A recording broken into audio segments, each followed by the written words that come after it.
Bonjour, voilà le 26e épisode de la revue de la semaine. Vous êtes 320 000 abonnés à cette chaîne, vous êtes ma liberté. Le moyen pour moi de m'exprimer sans être interrompu toutes les 2 secondes, de développer une pensée en plus de 140 signes, avec tout ce qu'un raisonnement contient, c'est-à-dire des arguments, des contre-arguments, des réponses aux questions que l'on se pose des fois soi-même, et ce sont souvent les plus difficiles à régler. Voilà, allez, générique.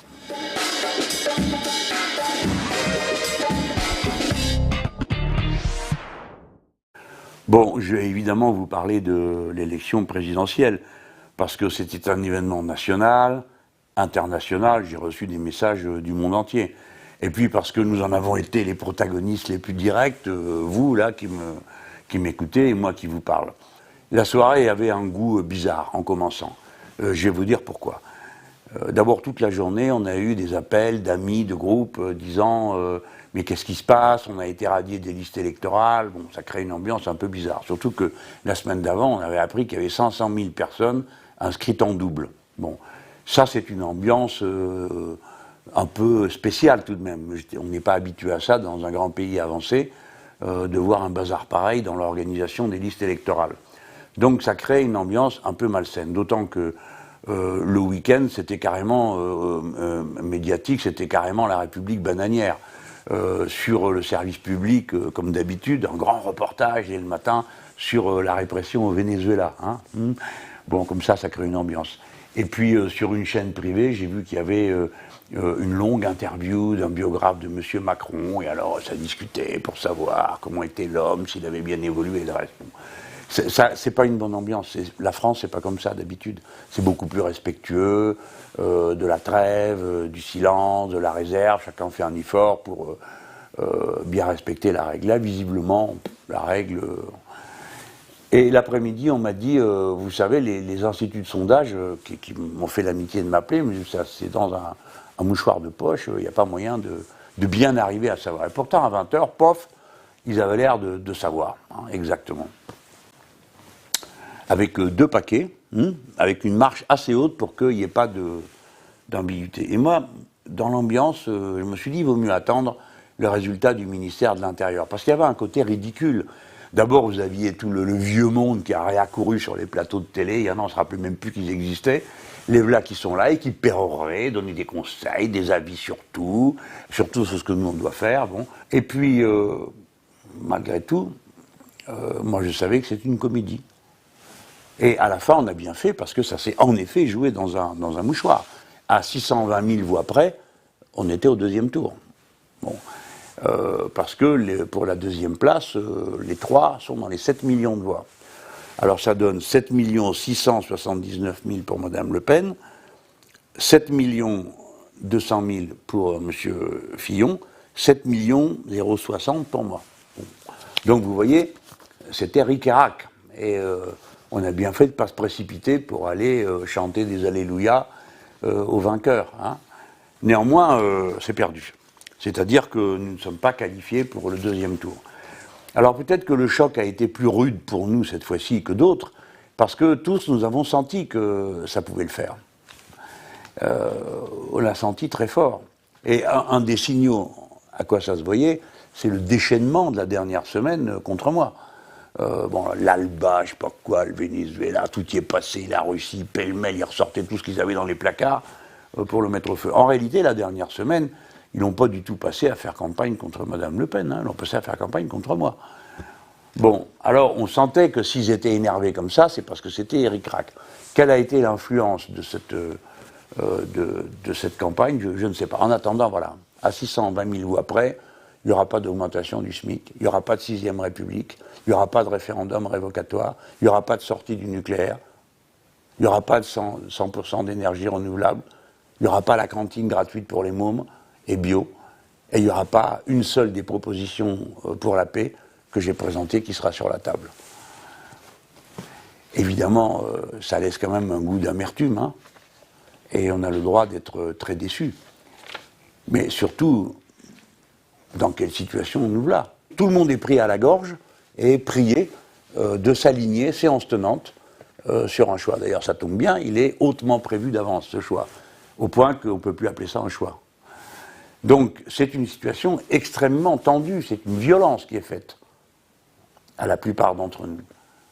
Et de cette violence, il ne peut pas sortir une situation stable. Parce que la nature même des deux protagonistes du deuxième tour interdit cette stabilité. L'un parce que c'est l'extrême finance, l'autre parce que c'est l'extrême droite. Mais je laisse ça pour tout à l'heure. D'abord, il ne faut pas non plus que tout ça nous fasse perdre de vue l'ampleur du succès que nous avons remporté. Et bien sûr, ce n'est pas passé à 620 000 voix près, mais quand même, 38 départements nous ont qualifiés pour le deuxième tour, c'est pas rien. Et dans un très grand nombre de grandes villes de France, nous faisons des scores qui nous placent en tête. Et des villes de toute obédience politique quant au maire, hein. C'est pas réservé à une catégorie particulière. Par exemple, nous sommes en tête à Montpellier, dont le maire est un PS, à Lille, dont le maire est PS, alors Montpellier 31,5, Lille, c'est un maire PS, 29,9, Le Havre, c'est un maire de droite, 29,8, on est en tête. Toulouse, c'est un maire centriste, 29,2. Grenoble, ça c'est un maire ami, qui votait pour moi, 28,9. Bon, je passe la couleur politique. Avignon, 28 en tête, Saint-Étienne, 25 en tête, Marseille, 25%, et nous sommes en tête. Nîmes, 24%. Et puis il y a aussi des villes de la banlieue parisienne, dont une est le record, je crois, Gennevilliers avec 47% des voix, ou La Courneuve, 44%. Bon, ça m'a amusé de voir qu'on est aussi en tête à Évry. Hein, c'est pour dire ça arrive à tout le monde, hein, même à M. Valls, de me voir devant lui. À Roubaix, à Tourcoing, et puis il y a des villes où, sans être les premiers à l'arrivée, on est quand même très très haut. Très très haut. Par exemple, à Rennes, 26%, à Nantes, 25%, Amiens, 25%, Besançon, 25%, Clermont-Ferrand, 25%, Strasbourg, 24%, Bordeaux, 23%, Limoges, 23%, Lyon, 23%, Le Mans, 22%, Dunkerque, 22%. Vous voyez, c'est des résultats extraordinaires. C'est la plus forte progression entre les différents candidats depuis 2012. Et pour nous, ce n'est pas seulement la plus forte progression et être arrivé en tête d'entente de ville, c'est qu'on a aussi réduit l'écart avec Mme Le Pen d'une manière spectaculaire. Hein. Nous, on a progressé de 75% depuis 2012. Et on a resserré avec elle parce qu'elle a, cette fois-ci, avancé moins vite que nous. Et vous savez que, depuis le début, le but, c'est la reconquête de la confiance des milieux populaires. C'est eux l'enjeu. Notre politique, notre programme, c'est pas pour les gens qui ont les grosses voitures, les yachts, les gros portefeuilles et tout ça, c'est pas pour eux. C'est pour les braves gens, les gens simples, qui veulent juste vivre décemment de leur salaire ou de leur retraite, voilà.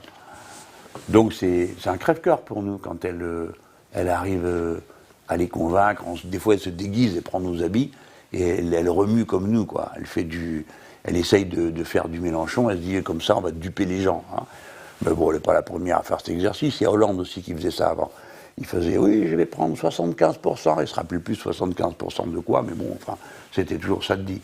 Et puis, il avait dit la finance est mon ennemi, je vais renégocier les traités. Enfin, vous vous rappelez de tout ça. Donc, ce n'est pas la première fois qu'on a affaire à des mystifications. Mais les gens, bon, petit à petit, s'y trompent pas. Puis, c'est pas ça le fond. Le fond, c'est la capacité qu'on a eue à proposer une ligne d'horizon pour tout le monde, quelque chose à faire tous ensemble, améliorer la vie des gens. Là, je viens d'évoquer des villes, mais quand on regarde l'ensemble aussi, c'est spectaculaire, parce que 30% des jeunes ont voté avec nous. C'est pas rien. Et c'est très important, parce que ça montre que le programme, l'idée, elle va franchir la génération suivante. Et c'est elle qui va le porter, parce que c'est quand même elle qui a le plus intérêt à la transition écologique, à juguler les guerres, à finir la monarchie présidentielle et à partager les richesses.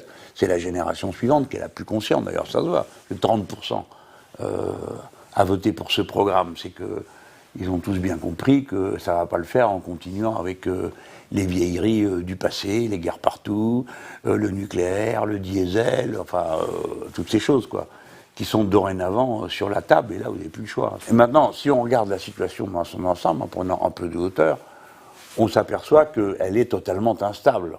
Pourquoi ? Parce que le pays était très clivé avant que commence cette élection présidentielle.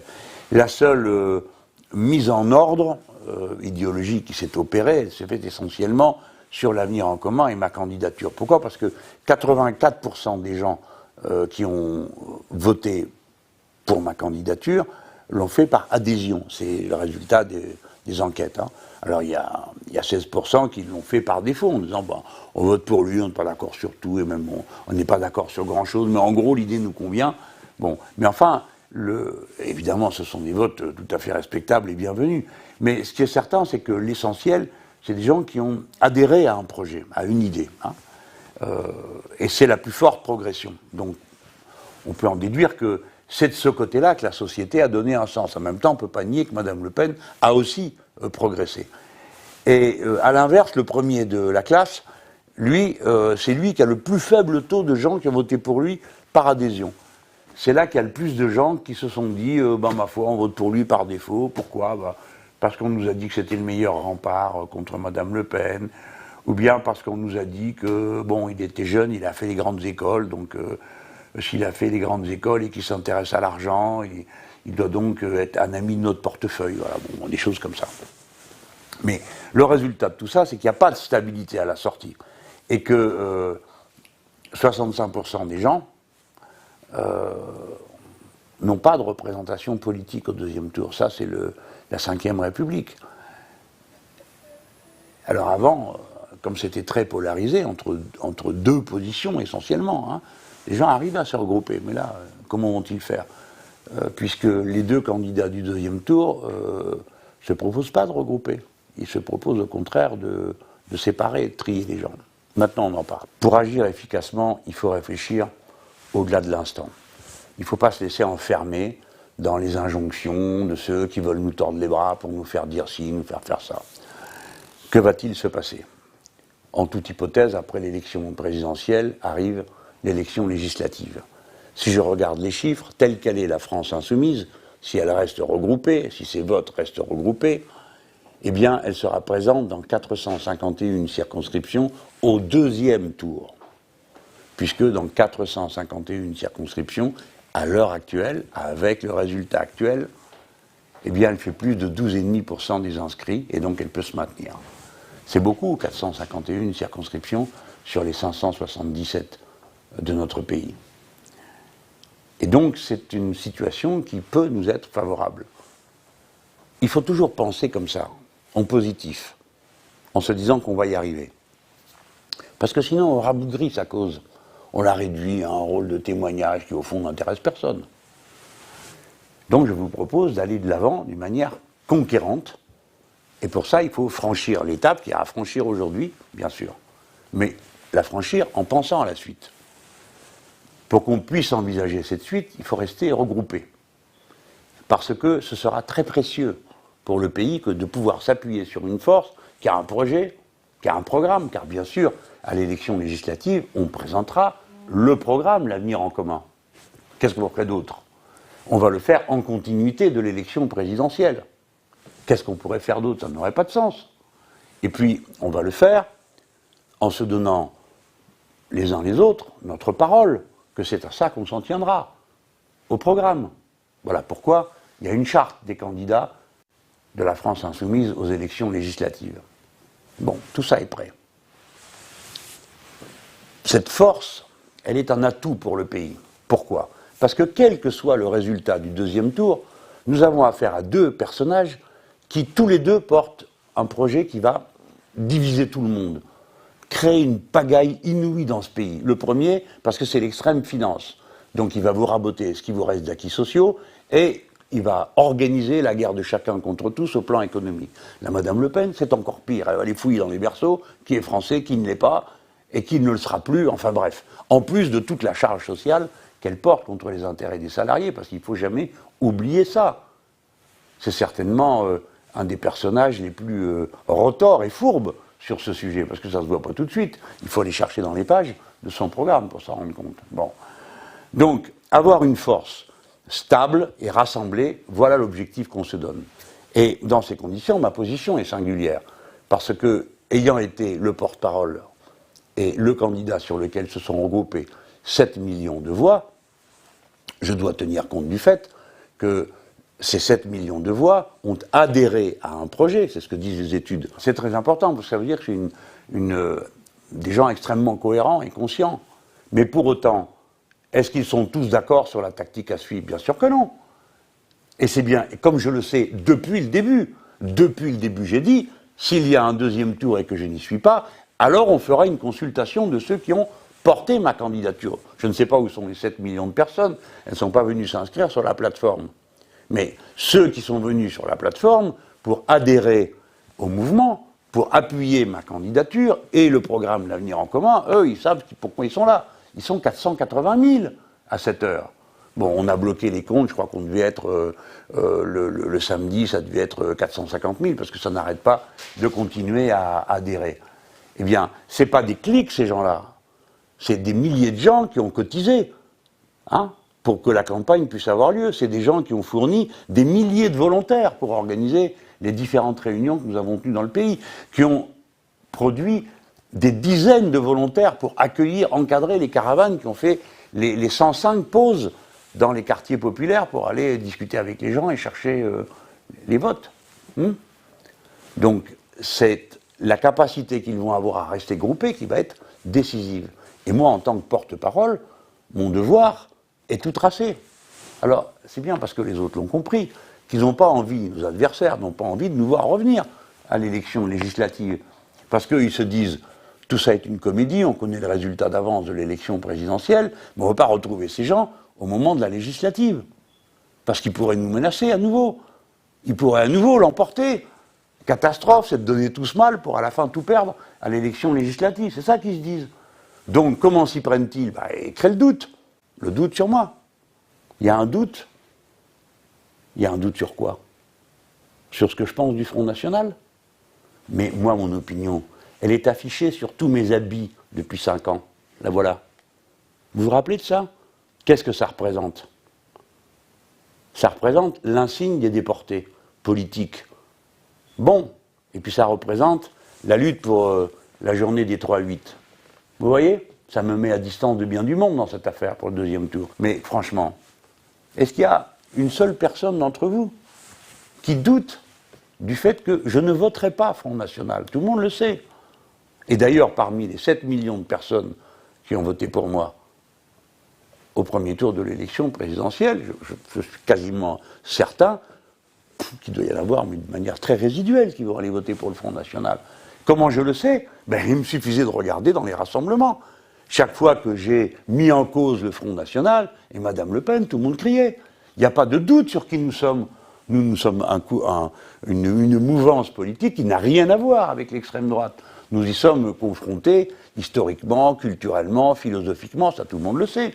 Enfin, c'est quand même bien moi qui suis allé à Hénin-Beaumont faire campagne contre Madame Le Pen et que tous les beaux esprits d'aujourd'hui, à l'époque, se sont moqués de moi et ont soutenu, ils ont tous défilé là-bas. Quelqu'un dont vous vous souvenez le nom, certainement, puisqu'il a mené depuis des luttes héroïques contre le Front National. Hein. Vous vous en rappelez de son nom? Non, vous en rappelez pas. Pourquoi? Parce qu'il n'a rien fait. Il n'était pas là pour ça. Il était juste là pour m'empêcher d'être élu contre elle. Voilà à quoi il servait. Bon, tout ça c'est du passé. Je n'ai pas l'intention de le remâcher. Mais je veux dire, enfin, le doute n'existe pas sur ce que va être mon vote. Il n'existe pas. Il est créé, pas pour la présidentielle, il est créé pour fiche la pagaille dans la législative qui arrive derrière. Pour qu'on puisse vous retrouver à ce moment-là en disant comment, il n'a pas dit ci, il n'a pas dit ça, moi je ne peux pas. Enfin, ils vont faire les numéros d'indignation habituels. Voilà le véritable enjeu, parce que réfléchissez-y les gens, c'est stupide ce qu'ils sont en train de faire. Le comportement de M. Macron le met dans une situation chaque jour un peu plus difficile. Il passe à la télévision, la première personne à qui il s'en prend, c'est moi. C'est absurde. Et il dit aux gens, vous méritez mieux que lui. Ah, vous allez finir par énerver tout le monde, hein, à faire comme ça. Et puis derrière, pouf, tous les griots, des fois de manière très vulgaire. C'est invraisemblable, toute cette vulgarité, cette manière de vouloir nous tordre les bras. Ils se mettent en danger. S'en prendre à moi de cette manière, c'est pas raisonnable. Ça énerve tout le monde. Il a déjà perdu 6 points. C'est pas moi qui les lui ai fait perdre. Mais enfin, à la fin, ça commence à bien faire, non? On nous avait dit que c'était lui le meilleur barrage contre Madame Le Pen. Hein? D'ailleurs, il y a plein de gens qui l'ont cru, qui se sont dit, ah ben, on vote pour lui parce que c'est le vote utile, comme ils disent. Hein? Et maintenant, ils découvrent tous que leur candidat, bah, il n'est pas si fameux que ça, et puis pour ce qui est de faire campagne électorale, c'est pas très au point, et ainsi de suite. Mais prenez-vous-en à vous. C'est vous qui avez organisé cette comédie. Eh ben, gérez-la maintenant. Alors, je les vois qui se traînent à mes pieds pour que je dise ceci ou que je dise cela. Mais non, je ne dois pas le faire. Je ne dois pas le faire parce que ce qui nous est demandé, ce n'est pas un vote antifasciste, ce n'est pas un vote anti-extrême droite. Ce que nous demande M. Macron, il l'a dit, il demande un vote d'adhésion. Vous comprenez? Alors, non, nous n'adhérons pas à ce projet. Alors, avec cette simple phrase, il s'est encore mis dans une plus grande difficulté. Ça ne va pas m'empêcher, moi, comme personne, de faire ce que j'ai à faire. Je suis une personne libre. Je suis un individu, pas un pion. Moi, j'irai voter. D'abord parce que dans le programme, il écrit le vote obligatoire, donc j'essaye au moins d'être cohérent avec le programme que j'ai défendu. Après, ce que je vais voter, je ne vais pas le dire. Mais il n'y a pas besoin d'être grand clair pour arriver à deviner ce que je vais faire. Mais pourquoi je ne le dis pas? Pour que vous puissiez rester regroupés. Pour que vous puissiez rester regroupés. Parce que pour que chacun d'entre vous, quelle que soit la décision qu'il va prendre, il puisse rester en cohérence avec le vote qu'il a fait à la présidentielle pour moi, qu'il puisse continuer à être fier de son vote, qu'il n'ait pas été démenti par son candidat. Peut-être que si on avait vécu ensemble 10 ans de vie politique, le mouvement et 15 ans, peut-être que j'aurais dit, bah, les amis, voilà ce que je fais. On serait assez intime en quelque sorte pour que je puisse faire des confidences. Mais là, je ne dois pas le faire. Si je le fais, je vous divise, à quoi ça servira? Vous n'avez pas besoin de moi pour savoir ce que vous avez à faire. Vous n'avez pas besoin de moi. Je ne suis pas un gourou. Je ne suis pas un guide. Je suis un responsable politique qui essaye d'éclairer le chemin et de porter la parole des autres. Je crois que je viens de vous aider à réfléchir. Vous d'abord être des personnes libres, des personnes conscientes. Vous allez prendre une décision. Je ne vous connais pas tous, mais je vous connais assez pour savoir ce que vous ne ferez jamais. Donc ce n'est pas le sujet entre nous. Maintenant, vous allez vous demander comment agir efficacement pour le pays. Je viens de vous en donner l'essentiel des clés. Mon rôle est de vous aider à rester groupés. D'être la force qui va appeler, qui va rassembler. J'en profite puisque je suis là pour en parler. Moi, je tends la main à tous ceux qui veulent faire équipe commune avec nous, dans la France insoumise. Parce que c'est le cadre. C'est la France insoumise qui a recueilli ces 7 millions de suffrages. C'est le programme L'Avenir en commun. Quand je dis la France insoumise, je dis le programme L'Avenir en commun. Un programme, c'est très important. Ce n'est pas un gadget qu'on jette à la poubelle une fois l'élection terminée. C'est un programme qui va organiser notre action, quels que soient les événements, pendant des années. Soit qu'on est à l'appliquer parce qu'on gouverne, soit parce qu'on est à le proposer, parce qu'on est candidat à des élections. L'Avenir en commun, ça reste notre cadre. Par respect pour les gens. Il faut s'en tenir à ça. Et mon rôle ne va pas au-delà de ça aujourd'hui.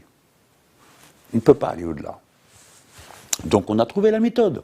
Celle que j'avais promis dès le début. J'avais dit, si il y a un deuxième tour et que je n'y suis pas, il y a longtemps que j'ai dit ça, j'avais fait exprès, hein, eh bien, ceux qui ont appuyé ma candidature décideront de la suite. Et voilà, nous y voilà. Nous allons donc faire une consultation. Elle est en cours.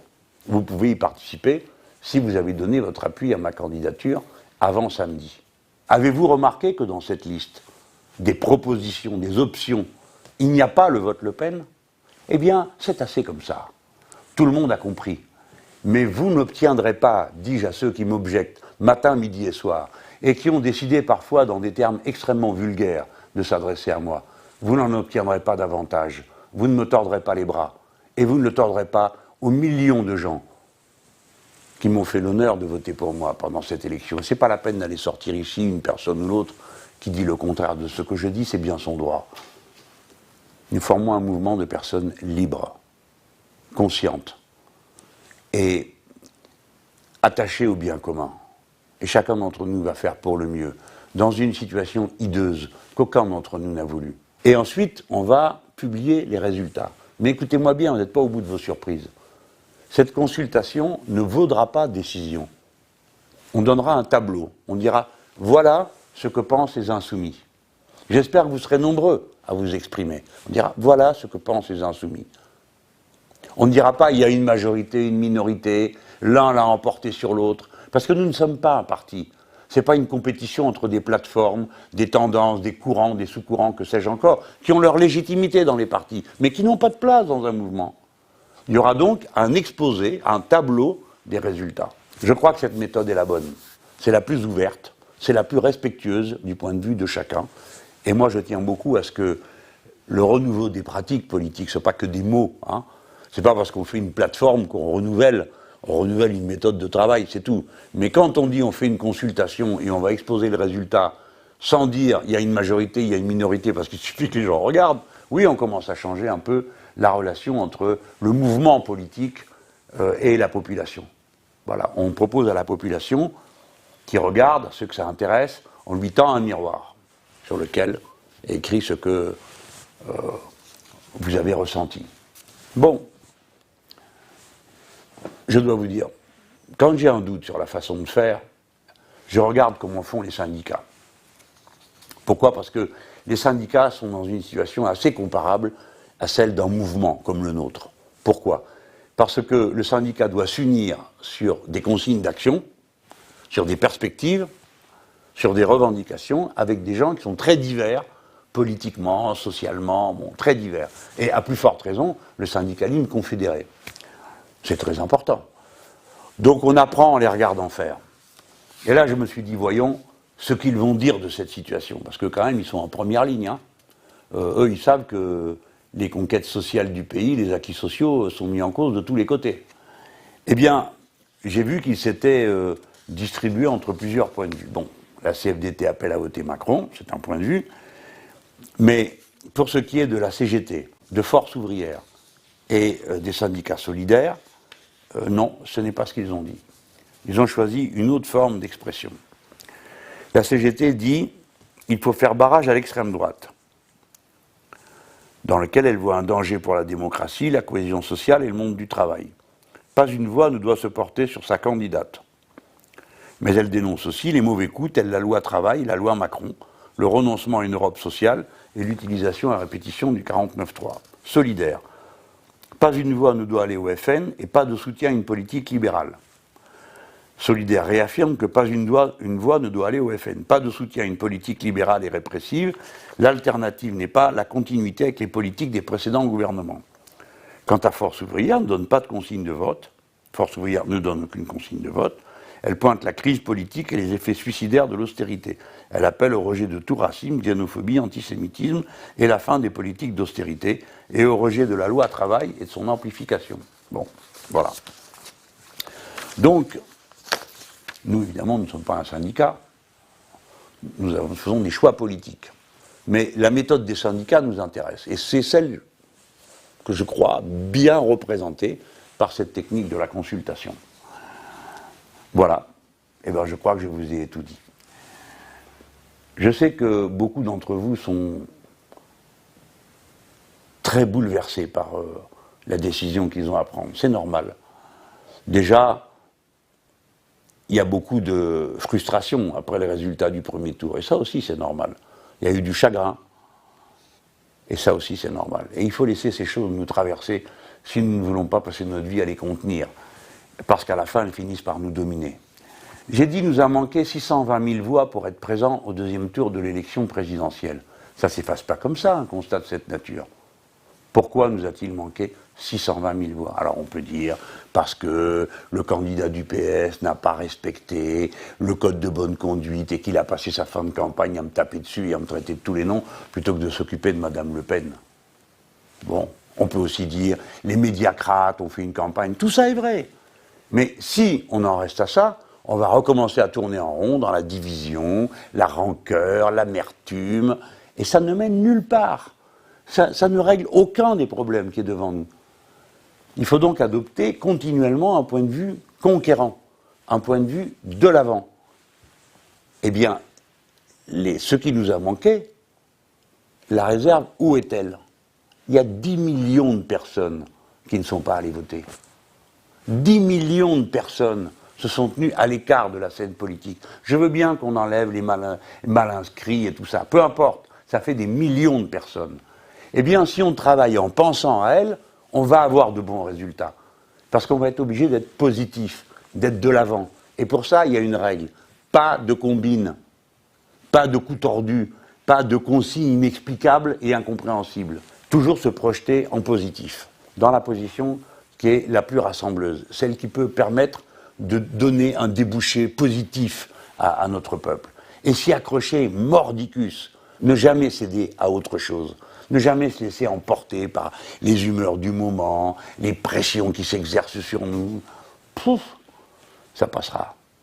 Ce qui compte, c'est le chemin qu'on ouvre. Et comme dit le poète Machado, j'espère que vous le savez, le chemin se fait en cheminant. Eh bien voilà, je vous appelle à cheminer et à vous mettre en mouvement et à rester unis. Voilà, je vous dis à tous à bientôt. Je sais que vous résisterez à toutes les pressions qui vont s'exercer sur vous. Je vous remercie pour les milliers de messages que vous m'avez envoyés avec une chose incroyable. Vous dites merci, je ne sais pas merci de quoi, mais vous me dites merci tous autant que vous êtes. C'est à mon tour de vous le dire. Vous entendez ma voix? J'ai eu un petit rhume ou une petite anginette. Juste à partir du lundi, vous voyez comment ça tombe, mais ça va bien. Ma santé est bonne, je ne me retire pas de la vie politique, je ne pars pas en retraite, je ne suis pas dépressif, je suis au combat et j'y reste.